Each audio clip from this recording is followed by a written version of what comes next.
Hola queridas y queridos todos, bienvenidos a Charlas con Café de Summers. Estamos aquí en vivo desde la FIL Guadalajara, esta fiesta de los libros, de los lectores y por supuesto la mejor del mundo para recibir a las y los autores que vienen a platicar de sus títulos de novedad, a presentar sus libros, y este espacio de Charlas con Café siempre se llena de alegría cuando recibe a quienes nos vienen a platicar justamente de su vida, de su obra, y yo feliz de tenerte, Gina Goldfeder, que además nos une una amistad tan linda, un cariño tan especial y una celebración de toda la vida, o sea, como si nos conociéramos de siempre, y además un homenaje a la vida a través de este libro, Soltar la herida, que lo has logrado también. Bienvenida a nuestras Charlas con Café. Gracias, mi Pau, y lo he logrado gracias a ti. No, hombre, gracias a tu talento. Y ahí quería empezar yo, querida Gina, porque muchas de las veces que hemos hablado,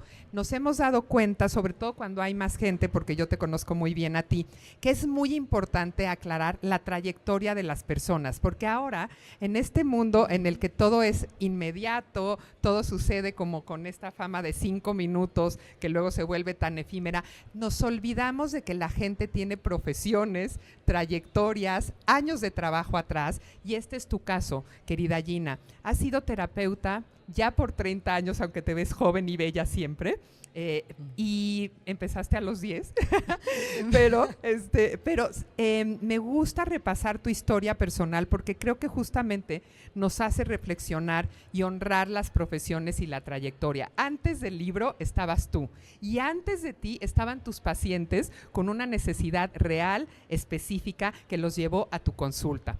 ¿Cómo haces para acomodar todas esas experiencias de vida de las personas y que llegue un momento en el que digas, aquí estoy tan consolidada y tan segura de este aprendizaje que se puede transmitir que necesito escribir un libro? Pues justamente se consolidaron y se concretaron dos cosas. Semanas antes de que tú pusieras en el chat de escritores quién tiene algo para compartir a nivel de desarrollo, de finanzas, un listado que hiciste ahí. Yo como 2 semanas antes lo que estaba pensando es, ahora sí tengo un poco de autoridad para decir algo, porque como bien dices tú, yo sí creo que hay que tener responsabilidad en las cosas que uno dice.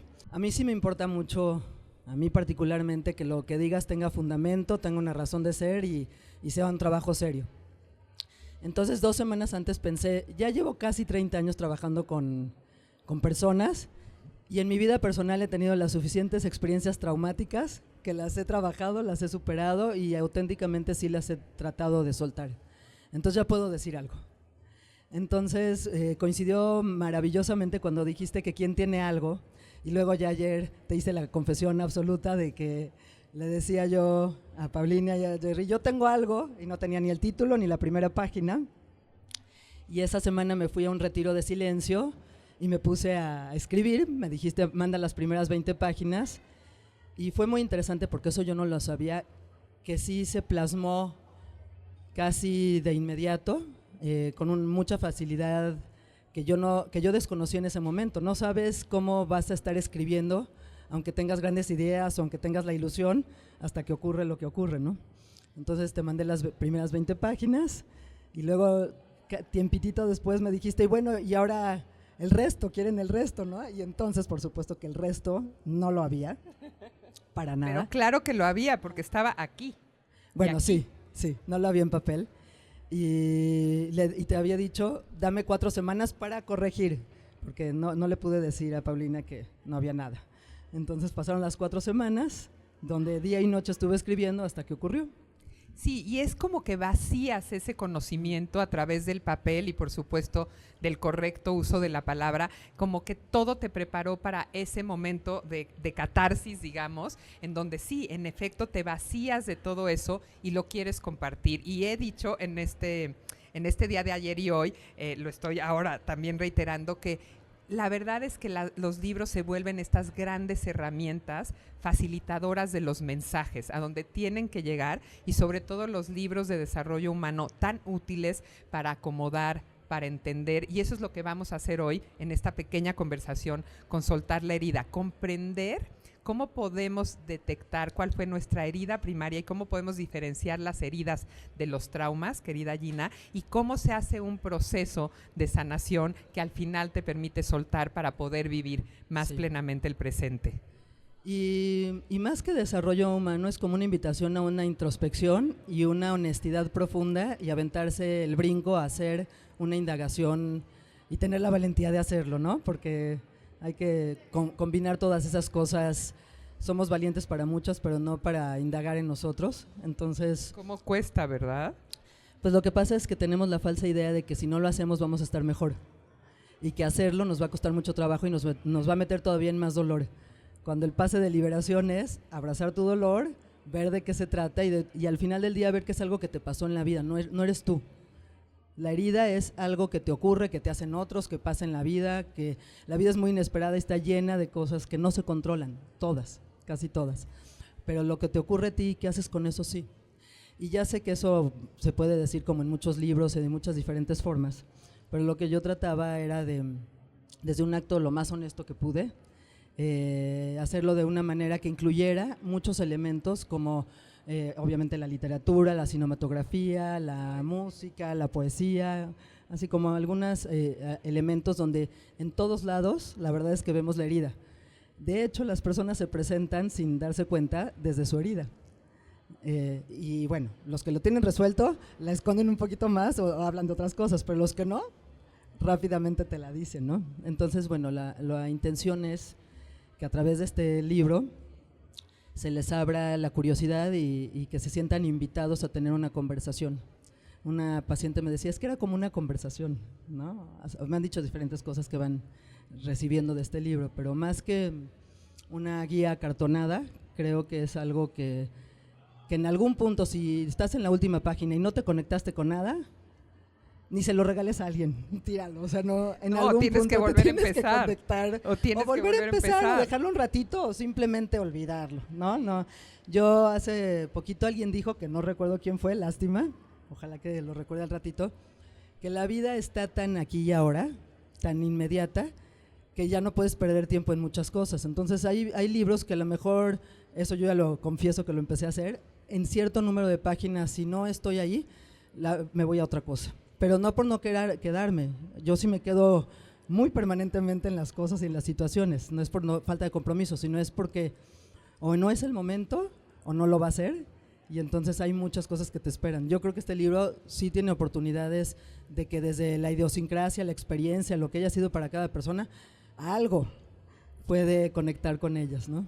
Totalmente, y hay que tener mucho valor. Yo creo que la valentía es un ingrediente importante para dedicarle tiempo a lo que sí merece, ser, por supuesto, analizado y a meterte en ti. Querida Gina, ayúdanos a distinguir esto de la herida. Cuesta mucho trabajo saber cuáles son heridas que sí son esta herida primaria, esta herida de la infancia, y cuáles son otras heridas que han pasado a lo largo de nuestra vida y también, por supuesto, traumas. ¿Cómo podemos detectar cuál es esa herida de la infancia? O sea, hay cosas que te ocurren en la vida muy puntuales, que son temáticas repetitivas, conflictos que casi cambian los escenarios, pero es el mismo conflicto y no lo puedes resolver una y otra vez, y solo tenemos que prestar atención. La verdad es que si prestas atención, la temática generalmente es la misma a lo largo de tu vida, y eso te va a remitir al tipo de herida que es. Por ejemplo, hay gente que siempre le deben dinero, todas las veces, ¿no? O hay gente que todas las veces la traicionan, invariablemente. O hay gente que los trabajos en los que está nunca se siente satisfecho o nunca lo pueden mirar de verdad, aunque sea mejor que muchos de su equipo, pero no alcanza a transmitir su voz. ¿Cómo puede la persona saber que eso es una herida? Nada más que se ponga a recordar y reflexionar un poquito de su vida y se va a dar cuenta de que es de fondo la misma situación todas las veces. Esa es una de las maneras. Pero no necesariamente, como lo dije al principio, estamos en el trabajo de reflexionar y de querer voltearnos a ver, ¿no? Y hay ahorita muchísimas cosas para distraernos, muchísimas, que son más fáciles de digerir que nosotros mismos, porque tienes que asumir la responsabilidad. Entonces, pero si se avientan el viaje, yo tengo muy claras las mías, la mía y unas derivaciones. Tú dijiste varias heridas, la verdad es que no son varias, sí están como divididas como de catálogo, como cualquier cosa de catálogo, pero en realidad yo creo que son como dos grandes, que es una del abandono y una del rechazo, que tienen que ver como con el dilema existencial en sí mismo. O sea, cuando existimos y estamos aquí en el mundo, queremos ser vistos, queremos ser queridos, queremos ser valorados y queremos ocupar un lugar, de alguna manera. Entonces, cuando eso no ocurre, y no necesariamente todas las experiencias son traumáticas, puede ser que vienes de una familia que tus padres son abogados o que son… Y entonces el legado familiar es que sigas esa misma línea de la familia y tú quieres ser artista. Entonces tienes que, como alguien por aquí, tú tienes que esforzarte, sacrificarte si decides seguir el legado familiar porque te importa tanto el vínculo que mejor te vuelves abogado a hacer lo que tú realmente quieres ser. Eso ya es una herida y no necesariamente te tuvieron que haber golpeado, una serie de cosas mucho más hondas y oscuras, de historias innombrables, pero ya hay una lesión, hay un duelo de no ser lo que tú quieres ser por miedo a perder el vínculo. Entonces las dos grandes heridas para mí es, si yo quiero ocupar este mundo y eso me va a implicar perder los vínculos que más quiero, igual renuncio a mí, esa es una. Y la otra es, si yo no estoy cumpliendo ciertas expectativas, ¿cómo me van a rechazar? Y esas temáticas están a lo largo de la vida cuando vas a ir a la escuela, por eso me preocupaba tantísimo cuando mis hijos en primaria apenas, este primer día de clases, que yo recuerdo, tengo muy poquitos recuerdos de la infancia, aunque no lo crean, por eso puedo describirlo bien porque sé que fue tan traumática mi infancia que por eso ni la recuerdo. Entonces, pero por eso nos importa tanto que nuestros hijos estén bien en la escuela, porque lo que sabemos, los que tenemos hijos, es que si se la pasan mal o si no se sienten felices, le va a mermar, le va a afectar muchísimo en su identidad. Y otra de las cosas es que lo que más nos ha dolido es con lo que más nos identificamos. En el placer y en el disfrute no, porque el placer es muy abundante, o sea, es como estás en ese momento presente ahí. Pero en el dolor sí sabes lo que te importa, sí sabes cuáles son sus valores, sí sabes qué cosas no quieres que te hagan. Entonces, bueno, creo que ya dije muchas cosas, pero bueno. Pero bueno, entonces ya sabemos cuáles son esas dos esenciales. El libro es una invitación completa a hacer algo muy… Me encanta porque muy objetivo, muy concreto, que tiene que ver justamente con detectarla, querida Gina, a través de todas estas cosas que nos rodean. Me encantó descubrir tantas películas que tienen este contenido, tantas series a las que tú haces alusión y cómo vamos detectando a través de los personajes lo que les va pasando. Pero luego lo llevas aún más allá. Cómo creamos un amuleto, cómo hacemos un rito. Y parece una cosa que ahorita se me vino una palabra que hace mucho que no decía, pagana. Ay, qué fuerte sí. Esta palabra místico. pagano, ¿no? Místico. Y no es así, tiene que ver con cómo cosas que para ti son símbolos, y yo siempre le doy lata a Gina porque le digo que tiene una fijación con los objetos, que tienen cargas, digamos, y que nos recuerdan cosas, y es verdad, tienes toda la razón en decir, hay algo que para mí significa. Recuerdo que yo tengo, y lo sabes, una mariposita de mi yaya, que para mí es muy importante en mi vida, y entonces, claro, puedo entender que les ponemos ciertas cargas a los objetos. ¿Por qué llegaste a esta conclusión, querida Gina, de que nos iba a ser más fácil a todos comprender que si nuestras referencias nos son espejo y empatizamos con ellas, es más fácil resolver lo nuestro? Y dos, toda esta creación de los símbolos, los amuletos y los ritos que nos permiten expiar. Porque dentro de la consulta privada, de todo lo que hablan los pacientes, se relacionan a objetos, a situaciones, a rituales familiares, a cosas que se dicen a sí mismos, que esos son los mantras. Y entonces hay mucha investigación, eso es la verdad, hay mucha investigación en términos científicos y psicológicos, y eso lo hace que no sea místico, aunque aclaro que también el misticismo me gusta. Pero aparte sí, yo también pensaba eso, que también me gusta. Claro, porque además… el objeto es más permanente que nuestra existencia misma, entonces el objeto lo vamos cargando de muchas emociones, ya sea porque te conectas con algún recuerdo o ya sea porque alguien significativo te lo dio, y el objeto tiene toda esta memoria de lo que, hasta de lo innombrable. Los objetos los puedes mirar y te llevan a situaciones y a cosas que ni siquiera tienes registradas a nivel de conciencia. Entonces hacer uso, esta es la segunda parte del libro, al hacer uso muy puntual y muy consciente y siempre hay que saber para qué haces las cosas, esa es la verdad. Entonces, si hay una forma de que sabes para qué estás usando esa herramienta, es una forma no solo de descubrir lo que más te duele en forma, sino trascenderlo y hacer uso de ello. Y en esta segunda parte del libro hay los amuletos, los mantras, los rituales, que son cosas que la verdad es que las hacemos diario. Si se pusieran a pensar los rituales que hacen por la mañana, me dirían perfectamente cuál es un ritual que invariablemente hacen. Si les preguntara qué frases se dicen para ciertas situaciones, también me lo dirían, sabrían perfectamente, o personas con las que se relacionan. Es más, ¿cómo vamos de tiempo? Bien, bien. Cuando estoy con parejas, cuando estoy en terapia de parejas, y están en un momento álgido, de una forma muy rara decirse que se aman, diciéndose cosas tremendas, yo observo lo que no se dicen, o yo observo cómo parchan la frase del otro o el gesto que hace el otro y no lo dicen, y entonces volteo con la pareja y le digo, ¿eso qué fue? Porque hasta las personas tienen sus mantras silenciosos en actitud, donde solo un gesto y ya se dijeron una gran cosa, ¿no? Entonces yo en las terapias, por ejemplo, de pareja, traduzco, la hago de traductora de los silencios que se están diciendo, y eso también, y además es ritualista eso, es como van creando acciones porque para que alguien haga una cara y el otro ya lo entienda, esto es un ritual, es una cosa que va gestándose en la convivencia por mucho tiempo. Oye, querida, y otras dos cosas que sé que a nuestro auditorio de hoy y a los que nos están viendo en casa o donde estén, les van a interesar, que son, ¿cómo rompemos esos pactos, esas creencias de que nosotros tenemos esta lealtad absoluta a nuestra familia o a la gente que nos amó, eso, y de pronto salirnos, digamos, de la caja o de lo que se espera de nosotros es difícil? Y dos, este asunto de los diarios que a mí me fascinó, que sea un ejercicio cotidiano, hablar con nosotros mismos, repasar, tener estas reflexiones, tener un cuadernito que nos ayude a sanar. Bueno, yo creo que no hay nada malo en tener pactos, nada más hay que revisar los motivos por los que los tenemos. Entonces, si es un buen pacto y es una buena negociación de ambas partes y en ese pacto van a crecer las dos personas, pues a comprometerse y a vivir buenos pactos. Pero si el pacto es yo me someto a ti de alguna manera para que tú no me dejes de querer, o yo hago cosas que no me encantan pero como te gustan a ti y me importa el vínculo contigo, igual las voy a hacer, pues son los motivos equivocados. Entonces ahí, ahora, ¿cómo se hace para romper un pacto?